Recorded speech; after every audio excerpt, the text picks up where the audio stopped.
content is king. I don't Yep. believe that you can produce too much content because there's all these filters and things like that. And if you put enough out there, more people will see it.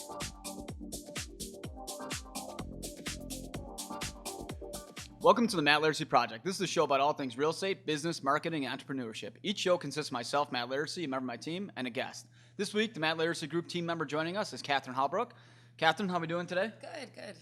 Did I get the name right? Nope, not. Holbrook? Again, Holbrook. Halbrook. Holbrook. I'm not gonna. One of these I'm never gonna times, master one of this. these times. So episode 21 is how to rock your LinkedIn profile, and today we have Brad Messenger. Brad, how's everything going? Wonderful, man. Thanks for having me. Thanks for coming on. We're super stoked for you to be here. How long have we known each other for now? At least 5 years. Okay, so Brad was originally one of my clients. I sold them their townhome over in the West Loop, and since then I think I've helped 90% of the family. My whole family does the real estate Yeah. business with Matt. Yeah, and I'm The ultimate stamp of approval. Yeah, I mean, me and I'm mostly approved of your father's wine collection, which is Rivals yours. which is one of my favorites in the world. So, anyways, Brad works for LinkedIn, and how'd you get started there? Like, tell us a little bit about your background. Yeah, so I've spent my entire career in corporate marketing. I worked in startup organizations early in my career, helped take a company public. I spent a few years at the Chicago Sun-Times, where I led marketing and was a part of a digital transformation team. I was a part of a growth stage startup agency called Rise Interactive. So Okay. led marketing there and helped to grow the business. And in all three of those scenarios led to successful exits or acquisitions of the business. And I ended up taking a little bit of time off after a few of those successful ventures to be with my son when he was born. And when I started looking for my next play, I was really, really focused on like what are the companies that have the values that I have, that have the opportunity for me to grow, add impact, add value. And LinkedIn was top of my list. And so I spent months talking with friends, acquaintances, getting introductions to folks there and learning the business before there was ever a job available. And finally, there was an opportunity for me to join our global customer marketing team. And so after about 6 months of talking with different team members there, got brought on to lead marketing for about a $600 million global segment for LinkedIn and our talent solutions Very business. And have been there ever since. And it's a wonderful business. Great leadership, great culture, great products, and we've been fortunate to be growing like crazy. So all is well right now at LinkedIn. Is LinkedIn a hard company to get a job at? LinkedIn is an incredibly difficult company to get a job at. Many years ago, they were very focused on hiring like Ivy League, Bay Area, tech giant experienced professionals, but they've since kind of changed their model to look much more at like a diverse hiring perspective and how they can find diversity in candidates, diversity in thought to add to our culture and our products. And since then, they've definitely expanded the aperture and I think the types of people that we hire. But nonetheless, it's still a very demanding company and it's hard to get into. And they take the hiring process and the talent acquisition process super seriously. Which is why once you're in, so many people tend to stay and grow and sort of flourish. And it took me a while to get in, but I was really fortunate to be able to find the niche that I did. That's great. Well, the company's owned by Microsoft, so obviously they've been doing some pretty decent things for a while, right? They're pretty well known. Yeah. So, but you've always kind of had then like a little bit of a obviously more of a tech background. So it's something you've always been attracted to, and obviously LinkedIn's like one of these powerhouses. How many is there a lot of LinkedIn offices across the country? Yeah, so I mean, LinkedIn is doing business in 200 countries now, and we have offices in 30 of those countries around the world. Wow. So our North American headquarters is in San Francisco and Sunnyvale, California, but we have big hubs in Chicago and New York, as well as Omaha, Detroit domestically, but also huge offices in anywhere from Singapore to Dublin to London, Sydney, and beyond. So truly a global company, and you'd be surprised to know that about 70% of our membership actually comes internationally. So the growth of the platform in these countries is huge, and our base in North America is massive, but that just tells you the scale of the membership around the world. How many employees are there right now currently at LinkedIn? There's currently 14,000 employees at LinkedIn. So that's a pretty big company. And what is your specific role there? Like, what would be your job title? Yeah, so I am a lead on our global customer marketing team. So at LinkedIn, there's basically two sides to the marketplace, the B2C member side Right. and then the B2B customer side. Right. So I'm on the B2B side of the house in our talent solutions business, which is our largest line of business. And it's my job to basically help those customers connect to value with LinkedIn and grow in using our products. So I have a very specific segment that I focus on, which is search and staffing agencies. So how do those professional services organizations leverage our platform to be able to connect with candidates, make placements, and grow their business? And so it's my job to help them do that on a global scale. Nice. And what would you say like the goal of LinkedIn is? Like what's like, you have Facebook and Twitter and Instagram and all these other stuff. What's kind of LinkedIn's goal? Yeah, I mean, the vision for LinkedIn is pretty simple, and that's to create economic opportunity for every member of the global workforce. So if you think about the ecosystem that we've created that allows members and job seekers to find their next career opportunity, coupled with employers that are looking for talent to grow their business. Yeah. We're the conduit to make those matches happen, and it's our intention to be able to allow every single member of the global workforce to be able to tap into the power of that ecosystem and to be able to make those matches for both the members and the customers. Yeah, we found Jamie on there. Yep. Our one girl. That's good to hear. Yeah. Yeah. In fact, I found a couple other people. Yeah. They don't work here anymore. But, I have found won't some mention talent out there. And then like, so how many users like members are currently on LinkedIn? Like, are you guys big? How like and follow up with that too? Do you have more or less than like a Facebook or an Instagram? So we have 630 million members Shit. globally, Okay. which is pretty significant. It's not as large as Facebook, but it's just a different dynamic when you think about the audience. So it's predominantly a professional audience. Yeah. And I kind of like to say, people go on Facebook to spend time. People go on LinkedIn to invest time. And that's really the difference. And it's a network where people are marketing their products, they're learning and growing as professionals, they are finding talent or their next job, and so it's a different kind of experience. I think a different kind of member, and that's the sort of sliver of the world that we love and enjoy, and that I think makes us different than many of the other networks out there. Yeah, it's a little bit more professional based. Would you say your membership for people being on LinkedIn has been growing or shrinking lately?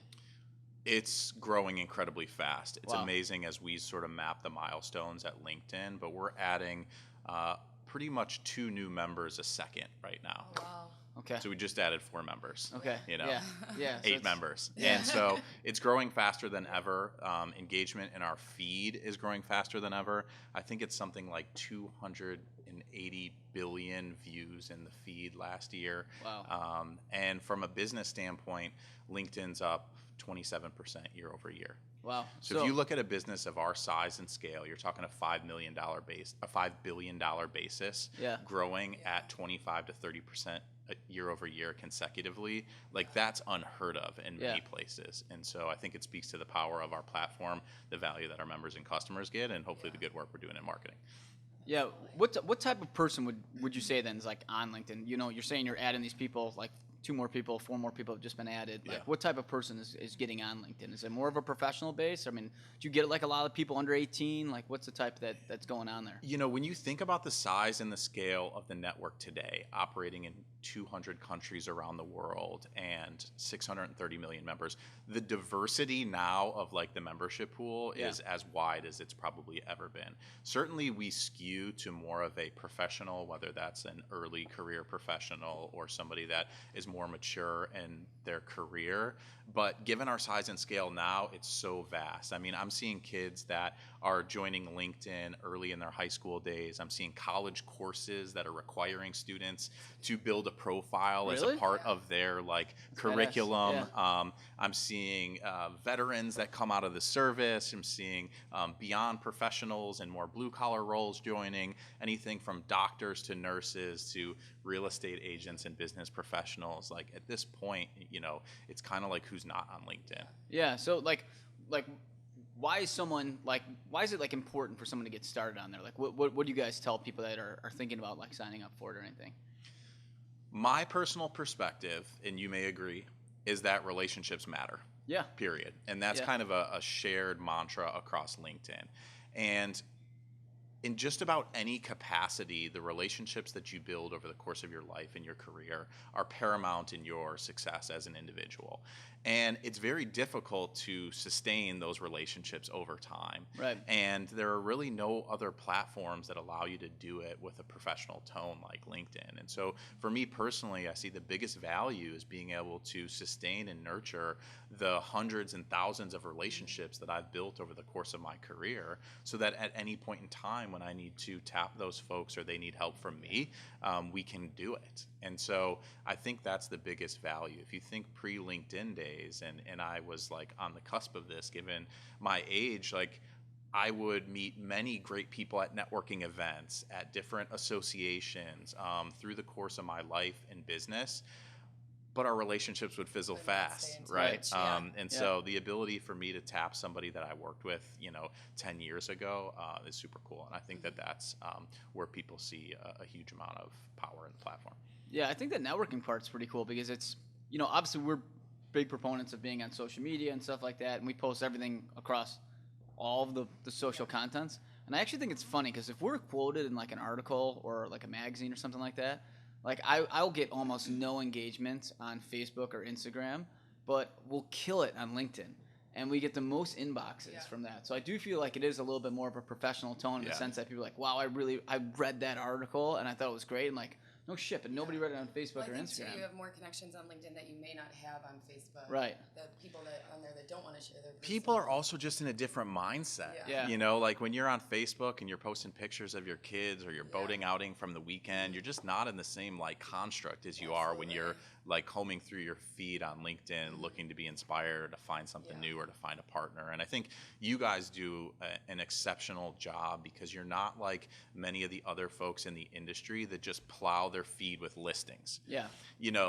Pro tip for anybody in real estate: if all you ever post on your social media profiles is your latest listing, like you're not doing anybody any favors. Right. But like if you look at what you guys are doing and you add perspective and you contribute to the conversation on these platforms and you develop content like your podcast, and you're also sharing some of the business opportunities that you may have, Right. like you're going to have much greater outcomes, and then you're much more likely to continue to do more and continue to see more value out of it. But when people throw up 5 listings a week on their profile and then they're like, shit, this isn't working for me, and they stop doing it, like it's more of the execution than it is like the platform. And that goes Staying for consistent, any of those social media outlets, regardless of it being LinkedIn, Facebook, Twitter, or otherwise. Yeah, I think you have to be a little bit diverse. Like we do the listings, we do the close, we do the vlogs, the podcasts, personal content.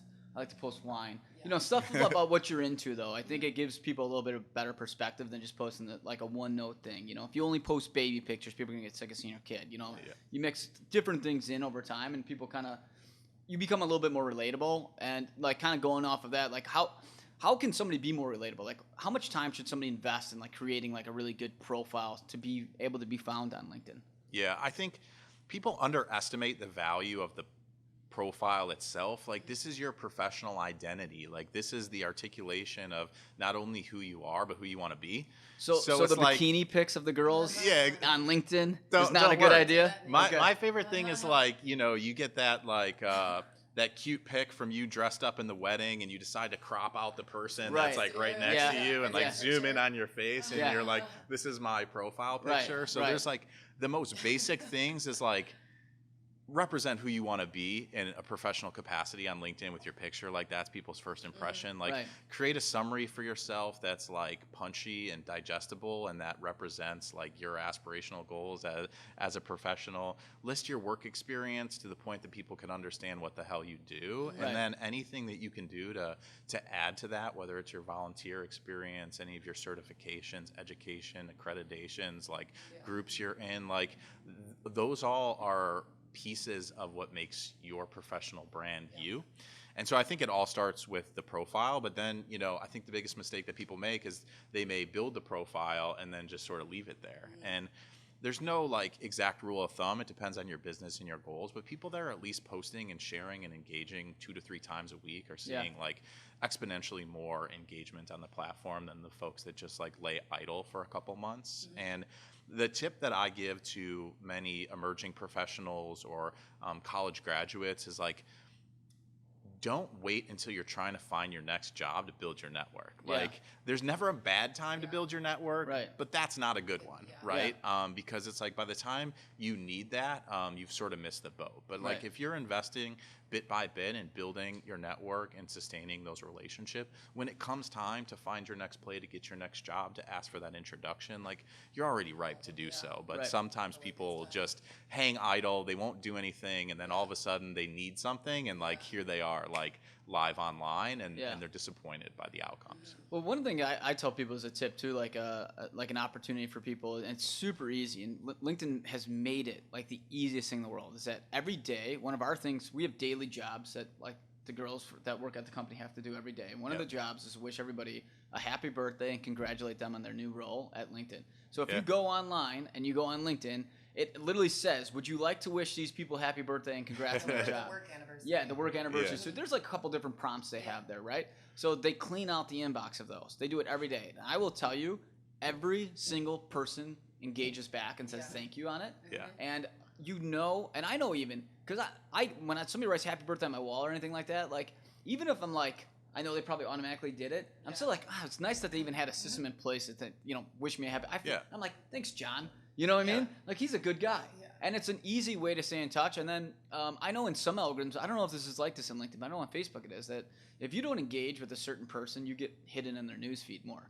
So in LinkedIn, if you engage with them, does that make you show up more in their feed? Definitely. I mean, it's all about engagement on LinkedIn. It's like the more you're contributing to the ecosystem, the more present you are, Right. and the more you interact with certain content and people, the more frequently you're going to see that type of content in those people. So, the system is always kind of learning from your actions and behaviors. And when you think about like big life moments for people, it's like buying a house. When people buy a home from you guys, they're really excited, and it's a big deal for them. Well, guess what? Like when they get a new job or they have a work anniversary, it's a pretty big deal too. Right. So if it takes 1 second out of your day and you already have pre-populated text in there Right. to say like, doesn't yo, get any congrats, easier. that's awesome, we're proud of you, like Right. keep up the good work.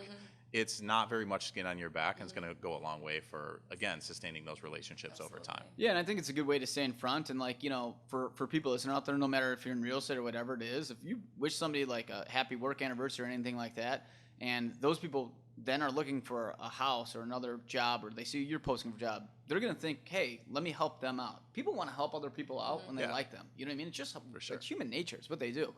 What would you say are like some of the biggest opportunities people like are missing then on LinkedIn that they maybe not understand, or like is like some sort of hidden code in LinkedIn or anything? I mean, there are some cool features and functions, but like a lot of people struggle to just nail the basics.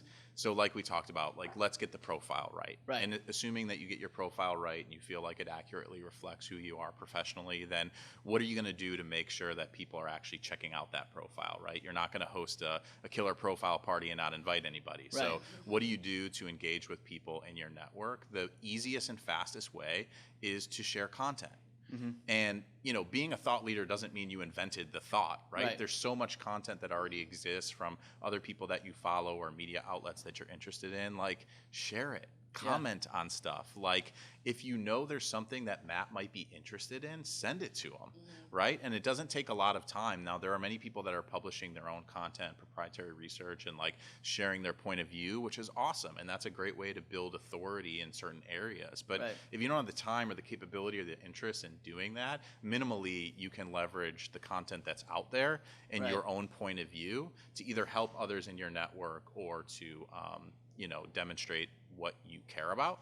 And I think that kind of stuff comes back in spades. So my biggest tip is like, how do you leverage the content that's out there or your own point of view to be able to build authority and credibility in any area of your choice? And if you do that, coupled with a decent profile, you're going to start to see more and more people take notice. And if you think about always giving value, it's kind of like in networking. Like we give until we're ready to get. And if you're continuously thinking in that way and finding ways to make a key introduction for somebody or sharing a piece of information that you think would be helpful or relevant for them or sending them a little nice note or like digital high five, then you keep giving until the point where you need something, and then you're going to be much more poised to make that ask to get that strategic introduction and to be able to advance your career. Yeah, I think one of the biggest problems I see a lot of professionals make, kind of like going off of that, is like I always see a lot of people asking for business. You know, like in our business, they're always like, I love what I do. Use me to buy or sell. But, there's insurance agents that do the same thing. There's other people that do the same thing. And I always, me personally, even in sales, like it turns me off. I always think that like I like to provide content so that after a while my content kind of sucks you in and you just know like, hey, Matt's in real estate. I know that if I like him, I'll reach out to him personally. He sold a few places. Right. Yeah. I don't need to ask for the business. I let people see who we are. And I think a lot of professionals out there are like publishing content and putting stuff out there. If you put it out there enough in that network setting, people will naturally start to remember like, hey, Joe Smith's like the best insurance agent. He posts like a bunch of good articles that were relevant to my situation, and that's why I use them. And I think a lot of people forget that what you said is like give instead of take. If you give enough content out there, people are naturally going to come back to you. How often do you respond to cold in-mails that like, I'm awesome at what I do, buy something from me? Yeah. Zero times. Yeah. Right? Yeah. And so Very like rarely. you have this opportunity to demonstrate to the world That's a good point. like what you're good about and what you're good at and what you care about. Right. And then if you help them understand that and over time they have a need that fits that capability, then all of a sudden they reach out to you and ask. Right. But if you blow up somebody's inbox and tell them how smart and great you are and Yeah. that they should hire you immediately with no understanding of like their current circumstance or what they're trying to do or them understanding you, it just flat out doesn't work. It's like the old like dating analogy. Like I wouldn't sit next to you at the bar and be like, hey, ready to go? I'd probably like maybe ask you what you're up to, like what you're into, like or your name. Yeah. maybe we'll hang out for a few minutes. Yeah. Like, but it's Yeah. like I get these things all the time, and it's not unique to LinkedIn. Like Right. it happens all the time. It completely like fills up my email inbox and otherwise where people are just bad at like respecting others and like thinking about how to give and add value, and they're just so selfish, and it's a short-sighted perspective that usually doesn't work for the long run.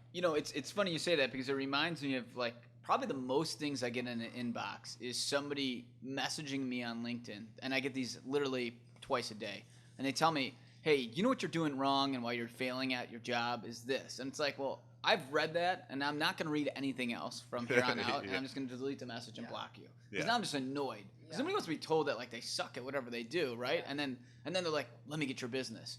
And I see a lot of people do that, and I think it's because they're trying to add value, but they're going about it the wrong way. So I also think that if you're going to send somebody an inbox message, you should maybe start off with sending some sort of value that you can add to them first and not like being a negative tone up front. I don't know what it is of who taught who what, but I get the most negative inbox Just saying, things. Like, how are you? Or Yeah, something. it's just they're just trying to sell you something, and it's always like, you suck at this because of this, Yeah. but here's what I can do for you. It's like, okay, well, I don't know if it's that's like, any good. cool, no thanks. Yeah. I mean, there's an interesting phenomenon, and you see it happen in more like high volume, high velocity selling environments, right? Where people just think it's a volume game. And you've seen these call centers where people are dialing for dollars, Right. which is no different than people that are sending 100 emails or 100 emails. And like my philosophy has generally been the fundamental inverse of what most of these organizations say. They'll look at the numbers and say, hey, if we buy an email list of 1,000 people Right. and we email them all and we get a 1% conversion rate, we just got 10 new clients. Awesome, huge return on investment. Right. I would say you just annoyed 990 people to get 10 new clients. Right. And like They'll remember your name. yeah, your network, especially in your business, but in most, is one of the greatest assets that you have. Right. And it's somewhat of a like depreciating one in a sense. So like if you have to erode, 990 like assets in order to capture 10, how long do you think you can sustain that in your business? Yeah, I totally agree on that. What about the professionals? What type of profession like exceeds the most, like or excels the most on LinkedIn? There's certain like, is it like consultants or something like that? Like, who do you think benefits most from the company? I mean, first of all, it starts with your goals, right? Yeah. So your goals might be to find talent. Your goals might be to sell more product. Your goals might be to market your business or your brand. And so depending on your goals, of course, is going to depend on your success. I see far more people being successful based on their execution than as a product of their like industry or category. Yeah.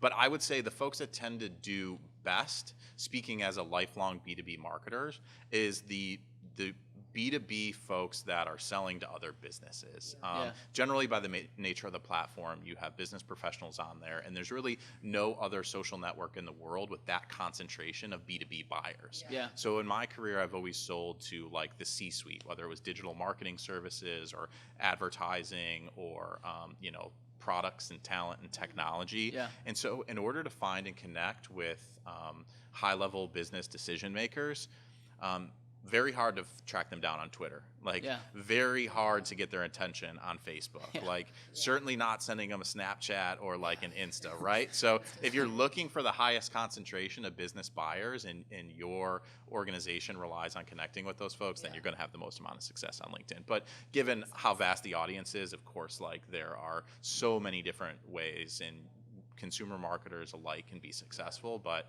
I've been a lifelong B2B marketer that's been a huge advocate for LinkedIn well before I was ever an employee there. Well, what do you think then about like kind of going off that, like, because a lot of people go for jobs on LinkedIn. I feel like it's a big, and like it almost like makes me think that like a lot of people that are on there are just always kind of like, job surfing, trying to find the next gig, and then once they get this one, they're trying to leapfrog to the next one. Yep.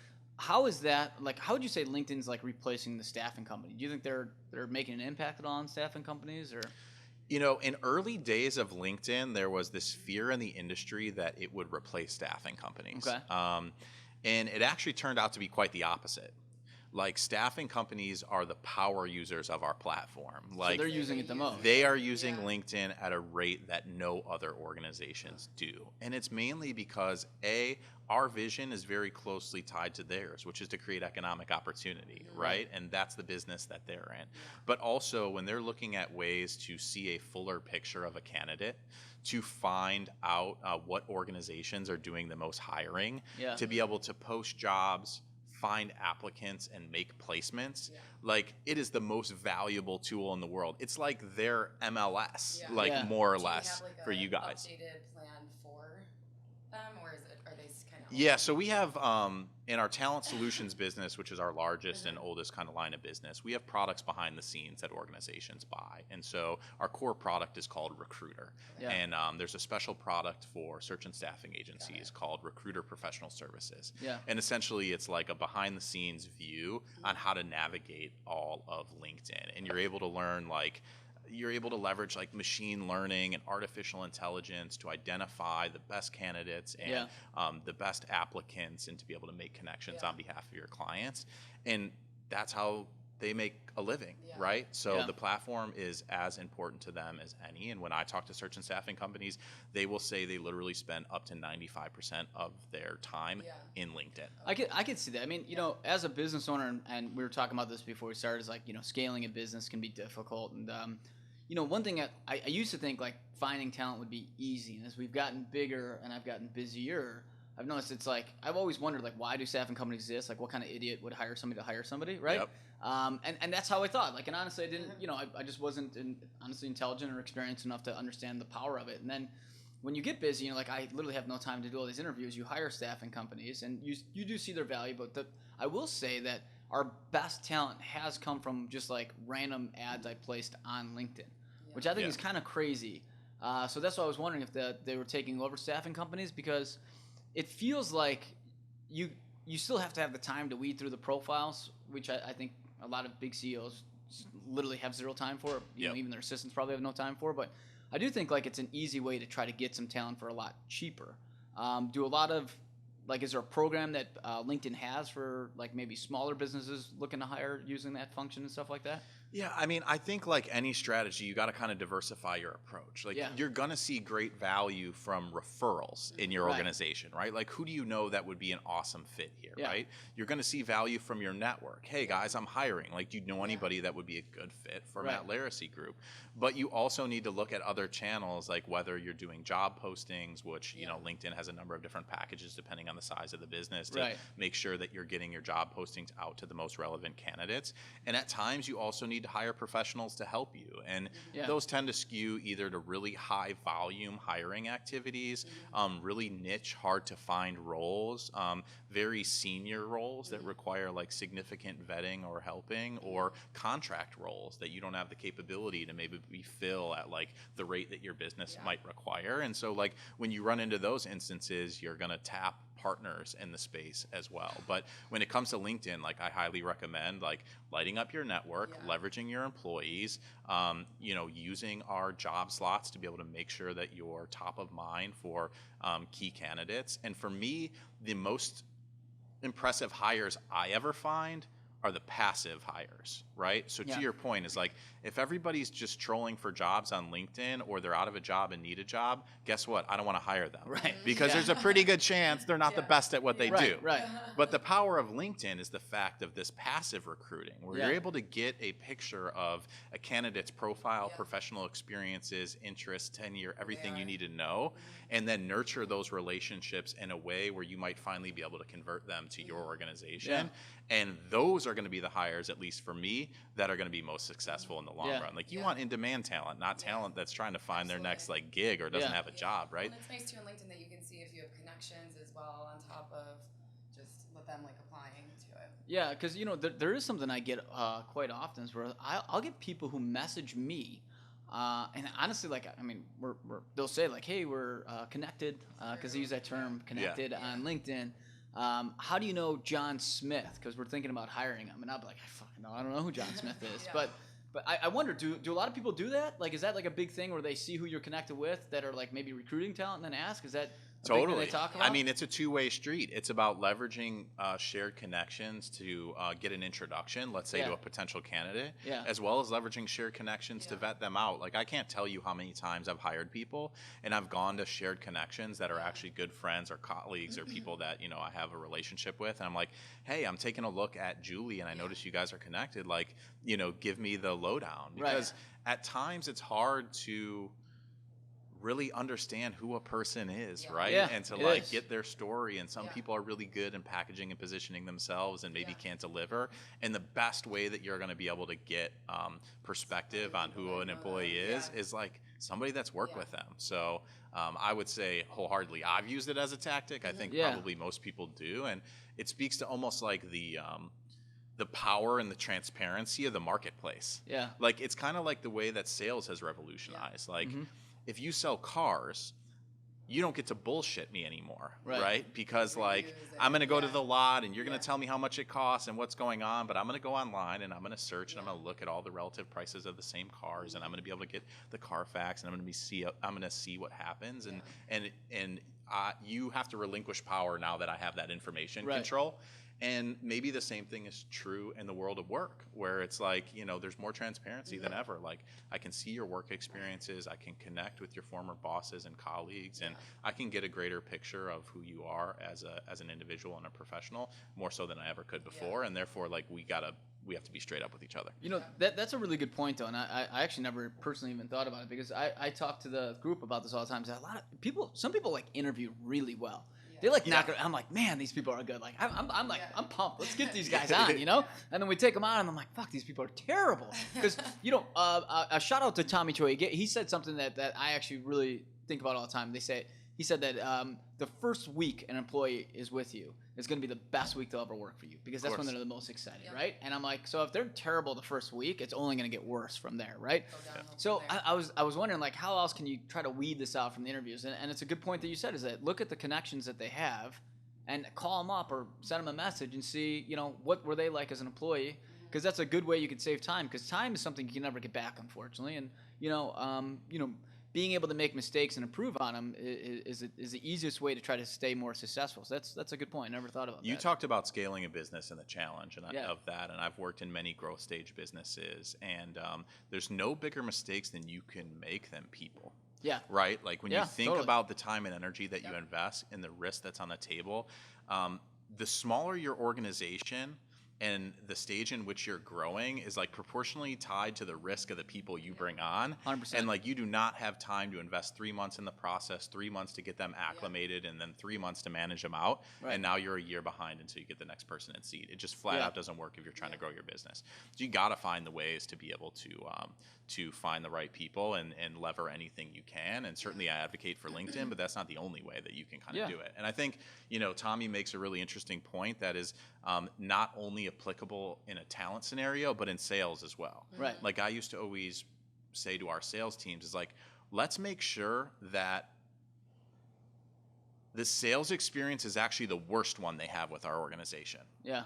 right? So that, and that doesn't mean that it's a bad experience. No, I That know. means Yeah. that like you're able to come in and deliver in a way that's compelling, but we cash that check that you Right. wrote, Yeah. because the same thing is true with sales, right? Somebody comes in, they sell you an amazing story, product, service, whatever it may be, and then they walk away to their next deal, and 9 out of 10 times whatever they sold doesn't deliver on like what Yeah, the follow-up. expectations were that Yeah. you have. So it's like, let's make it so that whether it's the interview process or the selling process, like let's make that the worst part of the experience for Yeah. our customers instead of the best one, and like we will all be better off with that thinking. Yeah, that's a great point. Is execution, because a lot of people can get it set up, give a good story, and then Yeah. that's it. They just don't execute, and that's a big Yeah. thing we talk about. So talking about all this stuff, what about advertising? Is there like people have these things called paid profiles? Is that correct?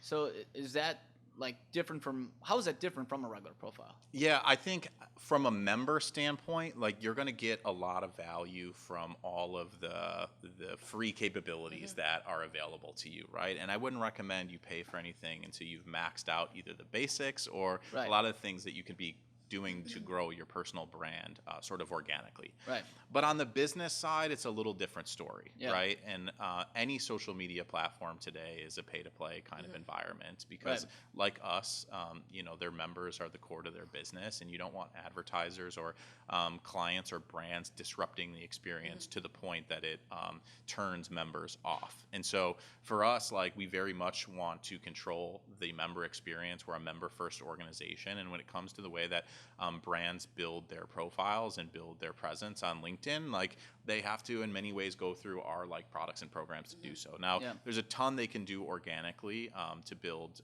their identity and to share content and what have you, and we always want that to be available to them, but there are also products that they can leverage to enhance that. So I mean, companies will have things like company pages that allow them to build out a much more robust profile for their organizations, integrate the jobs that they're hiring for, share out more rich media content around their culture, their people, their values, their products, and tie it in with some of their systems of record so that they are able to identify candidates in their pipeline relative to interactions on their company pages, and then tie that off with media so that they're actually driving traffic to the company page by sharing out sponsored content or paid advertising that offers some sort of value proposition compelling enough to get people to go check out their page and eventually to go check out their company. I mean, It's like a brand building thing. That's what it's all it Do is. you guys customize with like certain companies like on their own, or is it like a certain package for like a certain level?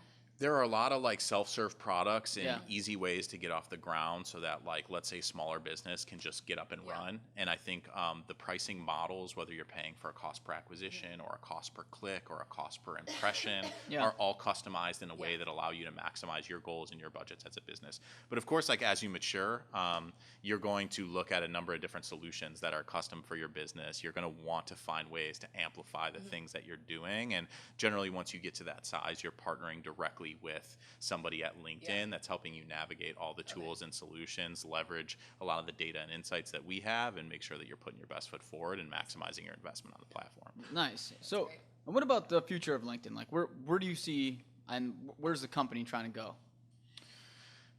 I think if we continue to deliver on our vision to create economic opportunity for every member of the global workforce, like we have a long runway of growth. The key word there is every. Like, how do we create opportunity for the most diverse or underserved or typically underutilized segments in the world? And that's a big part of what we're thinking about and how we change the network effect. Like when you don't have a network and you're trying to get a job, how do you do it? Like, how do you help people in like underserved or underprivileged communities like find and connect to work and value in their lives? And so we're thinking a great deal about this, and we're in a very fortunate position that we are the only company on the planet that has a true digital representation of the entire global workforce. Yeah. Nobody has that. Like Right. we call that the economic graph. Like we Yeah. can literally see with the scale and volume and data on our platform, we can map the entire global economy like in ways that have never been done before, which helps us think really critically about the skills gaps in the world or the network effect that happens or the ability to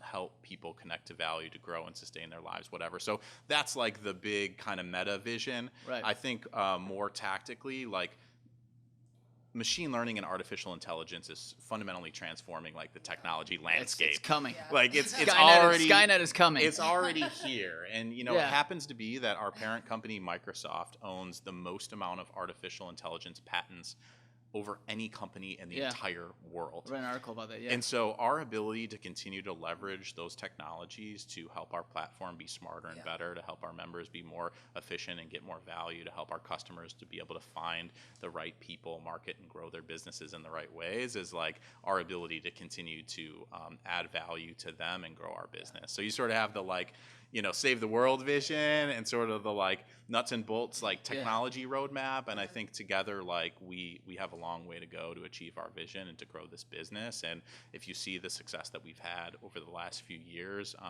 we don't have any indications that would say we're going to slow down. And so we're going to continue to try and do great work, create value, and see how far we can take this thing.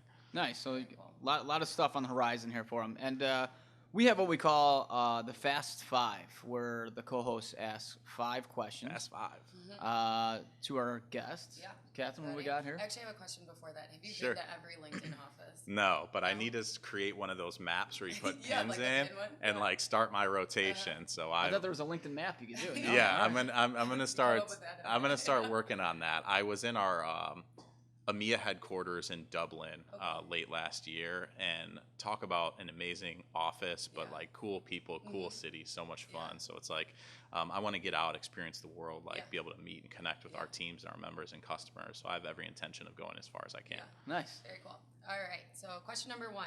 What is the best piece of advice that you have ever received? I mean, I've been fortunate to work with a lot of great people, get a lot of great advice, and like I think it's helped me in my career tremendously. But I like simplicity, and you know, my grandma used to always say, "Don't sweat the small stuff," because it's all small stuff. Yeah. So like you're always going to have trials and tribulations. I very rarely get shook from my game, and I very rarely sweat the small stuff, and I try and get people to feel that way too, because at the end of the day, like, you know, your priorities are greater than any like business challenge you're going to have on a day-to-day basis, and if you let that stuff weigh you down, you're going to be heavy forever. Yeah, that's true. Cool. All right. This is Matt's favorite question, and he's actually probably a good person to ask. Do you love to win or do you hate to lose? This is like a sales question. It is. Did they ask you this in your LinkedIn interview? No, I'm in marketing, thankfully. It's a very corporate answer. Yeah, I love to win and I love to help other people win. Like there's no doubt about it. That's a corporate correct answer. Yeah. I Fired. dislike losing tremendously, but if I got to pick. Yeah. Who is your biggest hero? Biggest hero. I did mention my grandma. I would say the person I admire most is my wife. You know, Matt, you're a father now, so you've seen like what women endure to be able to have kids. And when I watch the effort and the sacrifice and the time and the energy that my wife puts in, it's like absolutely amazing. And she has like superhuman powers sometimes. So I would say I admire her the most for sure. Very nice. Good answer. If you could have one superpower, what would it be? Everybody has to tell the truth. Damn, that's a good one. No bullshit. Man, It's like no hesitation. it's like, Cards up. yeah, was that Liar Liar? Yeah, like that movie. Yeah. Yeah. Man, that would be tough. Cards up for everybody. Yeah. Yeah. That'd be awesome. It would be a much easier and much harder world all at the same time. Yeah, that'd be awesome. And last one, what makes you Chicago? Well, the good news is I'm a born and raised Southsider. So I grew up in Park Forest. My dad lives in Tinley Park now. And, you know, I think I definitely embody like the grit, the hard work, the tenacity of Chicago. But I also think like I have that unique Midwest ability to be nice to people. So that's like can be cool sometimes. Yeah. So that's my Chicago story. Yep. So where can people find you, and what would you want to plug? Well, I think you know where people can find me. think on so LinkedIn? they can hit me up on LinkedIn. You know, I don't have a plug necessarily. One of the things that I guess I'm passionate about is this sort of technology ecosystem that we've created in Chicago. Like, it wasn't too long ago that if you wanted to create a great career in technology, you knew you had to move out to the Bay Area. Yeah. And I think today we've created a groundswell of like innovation and companies and culture and people and talent that's like made Chicago a hotbed for growth and innovation and technology. And I think we have a unique ability to continue to grow that segment, to embrace diversity in that segment, to continue to keep those companies here. And so I'm certainly a proponent for the technology movement in Chicago, but I would say by and large, it's more about the innovation and entrepreneurship movement in Chicago. Like, how do we support local businesses? Yeah. How do we support each other?